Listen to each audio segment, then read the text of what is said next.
देश में लगातार कोरोना के मामले बढ़ते जा रहे हैं। अब तक 5,000 से ज़्यादा केस सामने आ चुके हैं। ये एक्टिव केसों की संख्या है जो मैं आपको बता रही हूँ। इसके अलावा जो रिकवर और एक्टिव केस की संख्या बताऊँ तो 10,000 के पार जा चुकी है। लगातार मामले सामने आ रहे हैं और केंद्र सरकार ने निजी अस्पताल हो या सरकारी अस्पताल हो, सभी को गाइडलाइन जारी कर दी है। राजधानी भोपाल में अभी हम मौजूद हैं और मध्य प्रदेश में भी कई मामले हैं। इंदौर की बात करें तो इंदौर में अभी एक्टिव केस 5 है और भोपाल की बात करें तो भोपाल में एक्टिव केस 2 है। संख्या बढ़ सकती है, इसी को लेकर हम आज रियलिटी चेक पर पहुंचे हैं सरकारी अस्पतालों की। ये अभी हम मौजूद है जेके अस्पताल, जहां पे हम रियलिटी चेक करेंगे तो हम आपको यहां पर कोरोना के कोरोना को लेकर क्या क्या यहाँ पर सुविधाएं हैं, क्या क्या इंतज़ाम किए, क्या क्या गाइडलाइन है, उसके लिए हमारे साथ ही जो नोडल ऑफिसर है यशवंत मिश्रा, वो हमारे साथ मौजूद है। हम सर से जानेंगे कि कोरोना पहले वाली जो कोरोना है और इस वाले कोरोना में क्या फ़र्क है, कोरोना में क्या क्या तैयारियां की जानी चाहिए, हमें किस तरह से सतर्क रहना चाहिए, साथ ही हॉस्पिटल में कोरोना को लेकर क्या क्या तैयारियां की जा चुकी है।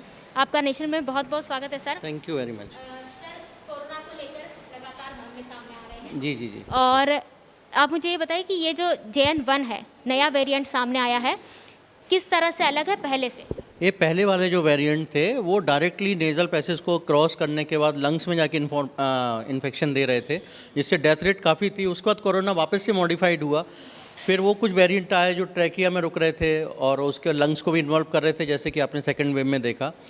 उसके बाद से वायरस का एक नेचर होता है कि वो अपनी टेंडेंसी चेंज करता रहता है। उसके जो अमाइनो एसिड्स हैं वो चेंज होते हैं और सारे के सारे उसके मॉलिक्यूल स्ट्रक्चर चेंज होता रहता है। तो उसका मारक क्षमता जो उसको बोल सकते हैं या लीथल पावर जो होता है वो चेंज होता रहता है। ये वाला कोरोना है, ये वाला भी अपन को सावधानी रखनी है, मास्क पहनना है, सोशल डिस्टेंसिंग का पालन करना है।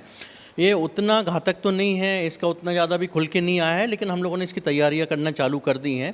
जैसे कि आप देख सकते हैं जेके हॉस्पिटल एक एनीवेज एक्रेडिटेड और नोडल सेंटर रहा है गवर्नमेंट का। 1200 बेड का हमारा हॉस्पिटल है। उसमें से अभी हमने, जैसा कि आप देखेंगे चल के कि वार्ड में हमने ट्राइल्स तैयार करके रखा हुआ है और 60-60 बेड के 120 बेड हमने कोरोना के पेशेंट के लिए रिजर्व करके रखेंगे, जो कि समय आने पर अगर पेशेंट ज़्यादा आते हैं तो हम उसको बढ़ा भी सकते हैं। सारे बेड हमारे ऑक्सीजन से सप्लाई से कंप्लीट हैं। हमारे पास जो कोरोना की दवाइयाँ हैं पर्याप्त मात्रा में उनका स्टॉक भी है। इसके साथ साथ हमारा ऑक्सीजन प्लांट जो है उसकी कैपेसिटी भी काफ़ी है, जिससे हम ऑलमोस्ट 1200 पेशेंट के लिए कवर अप कर सकते हैं। आपको मैं एक बार वार्ड का लुक दिखा देता हूँ। हम अभी कोरोना वार्ड के अंदर जाएंगे और इधर सर एक मिनट, इनको आगे जाने दीजिए। आप आगे आ जाइए, कैमरा को बोलूँगी, कैमरामैन आगे आ जाइए। ये कोरोना वार्ड है। ये कोरोना वार्ड है। इसको हमने अभी ट्रांसफ़र लेने के लिए पेशेंट को है कि कहीं से कोई पेशेंट आता है, नॉर्मली तो सस्पेक्टेड केस है। हमारे पास गवर्नमेंट की NABL से अक्रेडिटेड RT-PCR लैब है, जिसमें हम यहीं टेस्ट करते हैं। अगर हमें कोई पेशेंट लगता है कि कोविड पॉजिटिव है तो हम उसको यहाँ से सीधा वार्ड में उसके रूम में शिफ्ट कर देंगे। नहीं तो नॉर्मल पेशेंट है तो उसको हम रेस्पिरेटरी और पल्मोनरी डिपार्टमेंट में शिफ्ट करेंगे। अगर कम सिम्टम्स उसको आ रहे हैं तो उसको दवाई गोली देके घर चले जाएंगे और उससे बोलेंगे कि आप 3 दिन या 5 दिन का जो ड्यूरेशन है, जो डॉक्टर हमारे एडवाइस कर रहे हैं, उतना आप कंट्रोल करके रखिए और उसके बाद फिर आप वापस से आके एक बार चेक करा सकते हैं। ये जो वार्ड है इसमें क्या क्या सुविधाएं हैं? ये सारा मॉनिटर्स वगैरह सारा इक्विप्ड है। अगर कोई सीरियस केस भी आता है तो हमारे पास यहाँ वेंटिलेटर्स भी हैं, सारा मॉनिटर्स लगे हुए हैं, ऑक्सीजन सप्लाई है। बेड मतलब पेशेंट को हम प्राइमरी से लेकर टर्सरी केयर, हमारा हॉस्पिटल हम प्राइमरी ट्रीटमेंट से लेकर लास्ट ट्रीटमेंट तक सारे ट्रीटमेंट यहाँ कर सकते हैं। पेशेंट की कंडीशंस के हिसाब से हम उसको यहाँ से शिफ्ट करते हैं वार्ड में।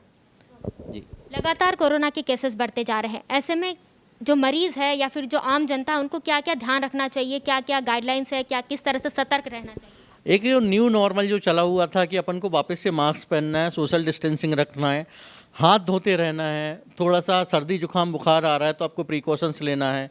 गर्मियाँ चल रही हैं, फ्रूट्स आ रहे हैं, आप अच्छे से फ्रूट्स लीजिए। विटामिन C का सेवन करना है। जिंक की टैबलेट भी अगर आप लेना चाहते हैं तो आपको वो भी एक कोर्स करना है और एक हेल्दी लाइफ स्टाइल आपको रखना है। वॉक करना है, अपना थोड़ा सा एक्सरसाइज करना है और हेल्दी डाइट्स और खान पान पे ध्यान रखना है। कितनी संभावना है कोरोना के केसेस बढ़ने की, क्योंकि लगातार बढ़ते जा रहे हैं? 50 से 55 अभी तक मौतें हो चुकी है और 20 दिन में कुछ ज़्यादा ही केस बढ़े हैं, तो और कितनी संभावना है, कितना बढ़ सकता है? भारत एक बहुत ही डेंस पॉपुलेशन कंट्री है। यहाँ पे क्या है कि पर स्क्वायर किलोमीटर पॉपुलेशन भी काफ़ी ज़्यादा है, सोशल डिस्टेंसिंग उतनी मेंटेन नहीं हो पाती है। तो कोरोना का वेरिएंट जो है वो कितना लीथल होता है ये हम लोगों के ऊपर डिपेंड करता है कि केस कितने बढ़ेंगे। हम सावधान रहेंगे तो कोरोना का केस नहीं बढ़ेंगे, और हमने जहाँ सावधानी छोड़ी तो कोरोना के केस बढ़ना चालू हो जाएंगे। तो आपने जाना कि किस तरह से कोरोना में सावधानियां बरतनी चाहिए। हम अभी जेके हॉस्पिटल में, और आप यहाँ पे देख सकते हैं कि किस तरह से पूरी तैयारियां की जा चुकी है हॉस्पिटल की तरफ से। हर तरह के इक्विपमेंट्स है, कोरोना की जांच की तैयारियां, अगर कोई कोरोना पॉजिटिव पाया जाता है तो उसकी तुरंत जांच कर उसको तुरंत आइसोलेट करने का भी यहाँ पे पूरा इंतजाम किया जा चुका है।